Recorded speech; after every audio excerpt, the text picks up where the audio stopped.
हाँ, बहुत तकलीफ़ थी। मैं मगर रोया न था। ये किस्सा है उस रात का जिस रात मैं सोया न था।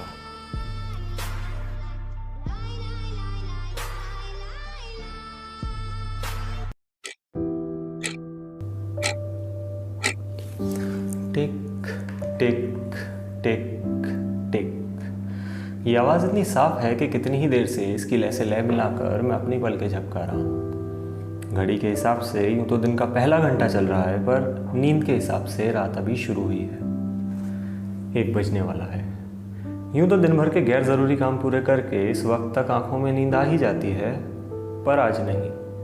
आज उसका बर्थडे है और हर साल की तरह इस साल भी मैंने एक लंबा सा मैसेज उसके लिए तैयार कर लिया है, पर पता नहीं क्यों इस बार मेरी ये उंगलियां उस सेंड के बटन तक पहुंचने की ज़रूरत नहीं कर पा रही। तो अपना ही लिखा ये मैसेज मैं इतनी बार पढ़ चुका हूँ कि उसके अल्फाज मुझे अपनी ही आवाज़ में सुनाई देने लगे हैं।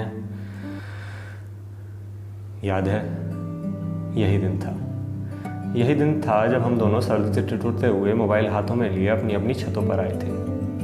हेलो के बाद दांतों की वो किटकिट साफ बता रही थी कि दिसंबर की रातें वाकई काफ़ी सर्द होती हैं।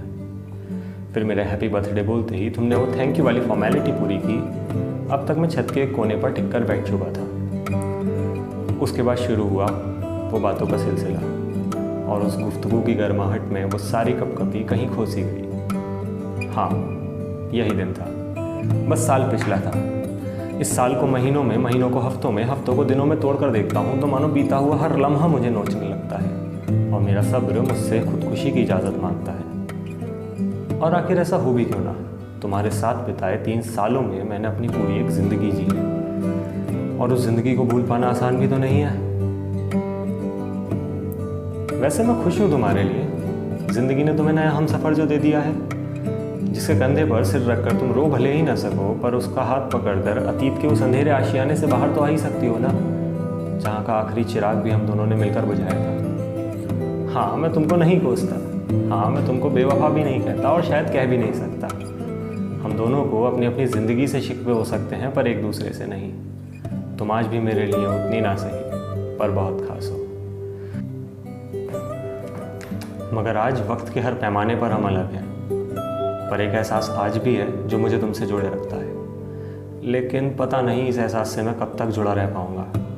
ये बीते लम्हे तुम्हारे साथ ही अच्छे थे, तुम्हारे बाद तकलीफ़ देते हैं और नश्तर गुलाब का ही क्यों ना हो, पाँव में चुभे तो ज़ख्म ही देता है। खैर, सुना है वक्त ज़ख्मों पर मरहम लगा ही देता है। शायद इसीलिए ये उंगलियाँ सेलेक्ट ऑल के बाद इस डिलीट के बटन तक पहुँचने की ज़रूरत कर पाई।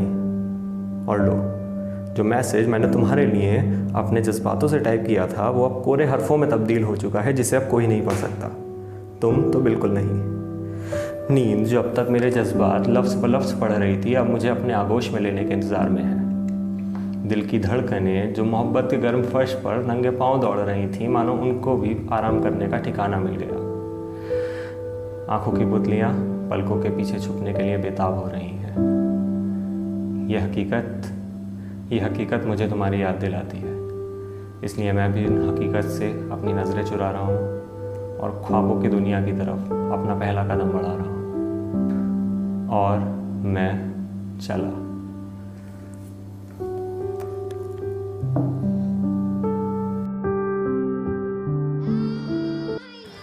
इस डोर को तोड़ने का इनका इरादा सा लगता है।